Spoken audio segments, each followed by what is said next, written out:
পবিত্র কোরআনুল কারিমের ভিতরে আল্লাহ পাক রব্বুল আলামিন সব কিছু রেখে দিয়েছেন। শুধু আপনাকে আমাকে আমল করতে জানতে হবে কিভাবে আমল করব। আপনি যদি চান কাউকে আপনার প্রতি আকৃষ্ট করতে, আপনি যদি চান এমন মানুষ সে আপনাকে ভালোবাসে না, তার মন এতটাই শক্ত যে আপনাকে চোখে দেখতেই পারে না, এমনকি আপনার শত্রুর মতো হয়ে থাকে, আপনি আমলটি করতে পারেন।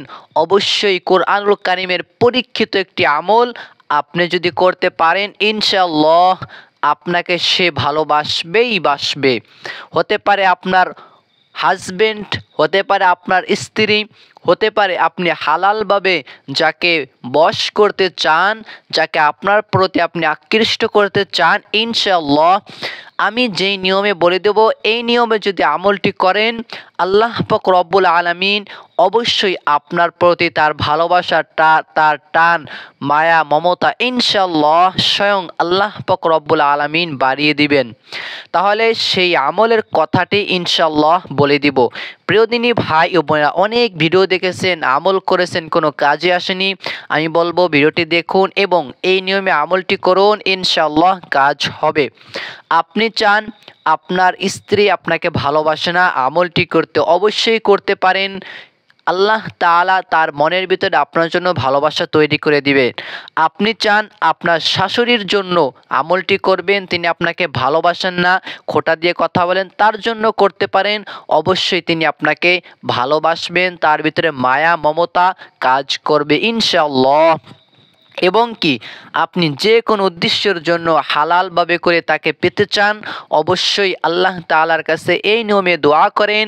দোয়া করে তার দিকে তাকিয়ে ফু দেন, অথবা তার দিকে তাকিয়ে দোয়াটি পড়েন, অথবা তার ছবি দেখেও যদি দোয়াটি পাঠ করেন, অথবা তার নামকে স্মরণ রেখে এবং খাতা কলমে লিখে যদি ওই নাম দেখেন পড়েন, ওই নাম দেখে দেখে যদি দোয়া পাঠ করেন, অবশ্যই সে আপনাকে ভালোবাসবে ইনশাআল্লাহ।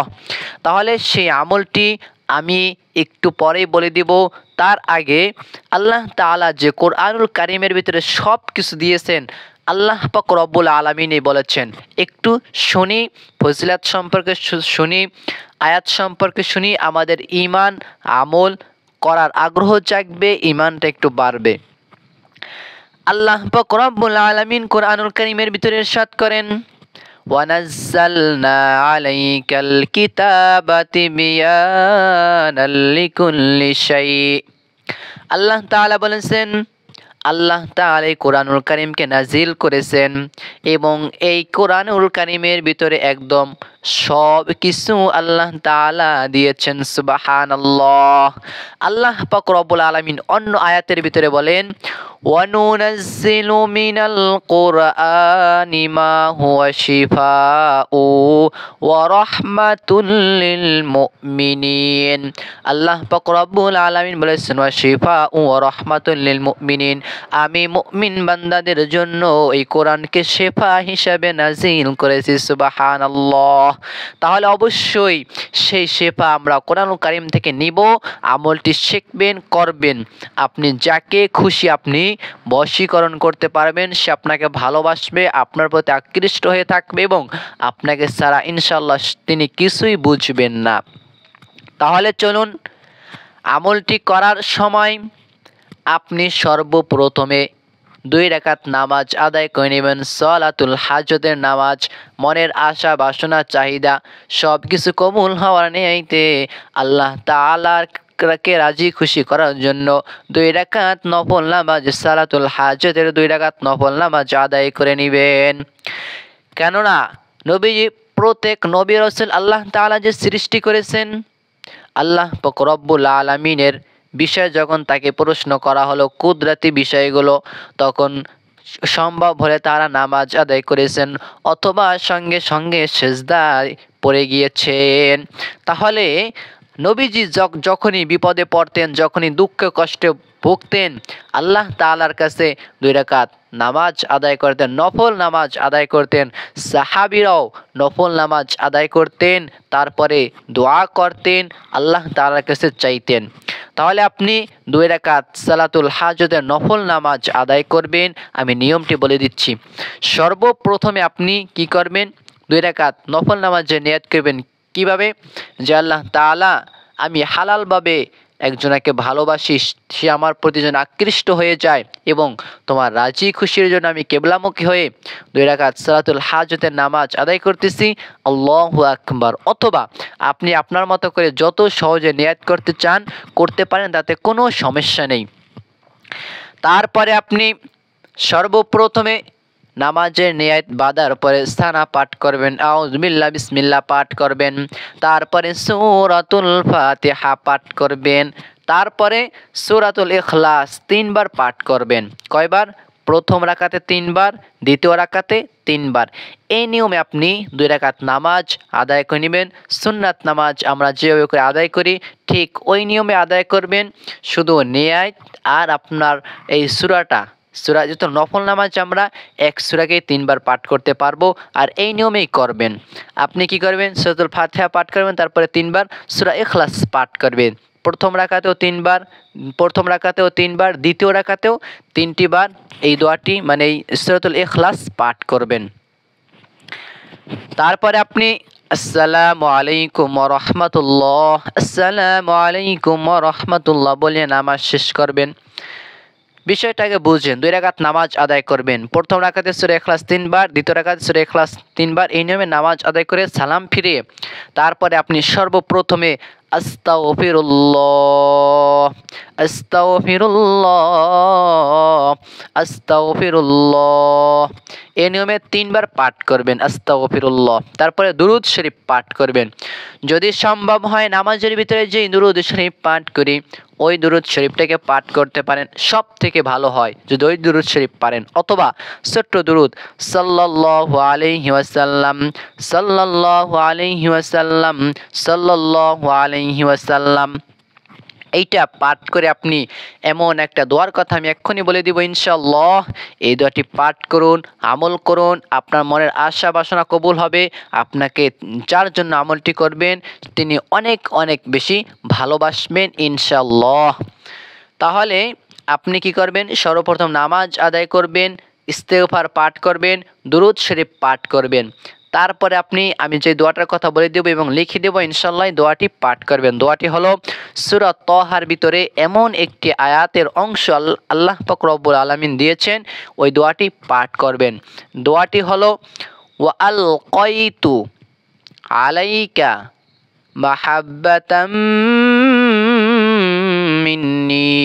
আবারও পাঠ করুন 3 বার, ইস্তেগফার 3 বার, দুরূদ শরীফ 3 বার, এই দোয়াটি 3 বার পাঠ করবেন। ওয়া আলকাইতু আলাইকা মাহাব্বাতাম মিন্নি, ওয়া আলকাইতু আলাইকা মাহাব্বাতাম মিন্নি এই দোয়াটি পাঠ করবেন 3টি বার। তারপরে আপনি যার জন্য আমলটি করেছেন তিনি যদি সামনে থাকে তারপরে আপনি তার চেহারা মোবারকের দিকে ফু দিয়ে দিবেন, এভাবে করে আসতে দিবেন, তিনি যেন আপনাকে সন্দেহ না করেন। তারপরে আপনি কি করবেন? আর যদি সে যদি আপনার কাছে না থাকে অবশ্যই আপনি তার একটি ছবি নেবেন, পরে ছবির উপরে একটি ফু দিয়ে দিবেন। অথবা তার যদি ছবিও না থাকে তার নাম এবং তার বাবা মায়ের নাম সহ আপনি দেখে দেখে পাঠ করবেন, তারপর একটা ফু দিয়ে দিবেন। ইনশাআল্লাহ আপনাকে তিনি ভালোবাসবেন। এই জায়গায় আমলটি শেষ নয়, আর একটু কাজ বাকি আছে, সেটা হলো আপনি সর্বশেষে দুরূদ শরীফ পাঠ করবেন। সর্বশেষে আপনি দুরূদ শরীফ পাঠ করে আবারও ফু দিয়ে দিবেন সাল্লাল্লাহু আলাইহি ওয়াসাল্লাম, অথবা দুরূদ ইব্রাহিম পাঠ করবেন। এই নিয়মে যদি আপনি আমলটি করেন 100% ইনশাআল্লাহ স্বয়ং আমার আল্লাহ পাক রব্বুল আলামিন ফলাফল দিয়ে দিবেন ইনশাআল্লাহ। তাহলে অবশ্যই এই নিয়মে আমলটি করতে পারেন। আমলটি করার জন্য কি করবেন? সর্বপ্রথমে 2 রাকাত সালাতুল হাজতের 2 রাকাত মনের আশা আকাঙ্ক্ষা পূর্ণ 2 রাকাত নামাজ আদায় করে নেবেন। তারপর আপনি ইস্তেগফার পাঠ করবেন 3 বার, তারপরে দুরূদ শরীফ পাঠ করবেন 3 বার, তারপরে আয়াতের অংশটি পাঠ করবেন ওয়া আলকাইতু আলাইকা মাহাব্বাতাম মিন্নি এই দোয়াটি পাঠ করবেন। তারপরে আবার দুরূদ শরীফের আমলটি করবেন, আবার দুরূদ শরীফ পাঠ করবেন। তারপরে আপনি দুরূদ শরীফ পাঠ করে আপনি ফু দিয়ে দিবেন তার দিকে তাকিয়ে এবং মনে মনে বলবেন যে আল্লাহ আমি তো অমুকরে পছন্দ করি বা অমুকরে আমার ভালো লাগে, আমি হালালভাবে করে পেতে চাই, তুমি একটা ব্যবস্থা করে দাও। এইভাবে করে আল্লাহ তাআলার কাছে দোয়া করবেন, আপনার মনের আশা বাসনা কবুল হবে এবং আপনি যার উদ্দেশ্যে আমলটি করবেন অবশ্যই আল্লাহ তাআলা আপনার আমলকে কবুল করে নেবেন। প্রিয়দিন ভাই ও বোনেরা, আমল করতে টাকাও লাগে না, পয়সাও লাগে না, তাই আমি বলবো অবশ্যই আমল করবেন।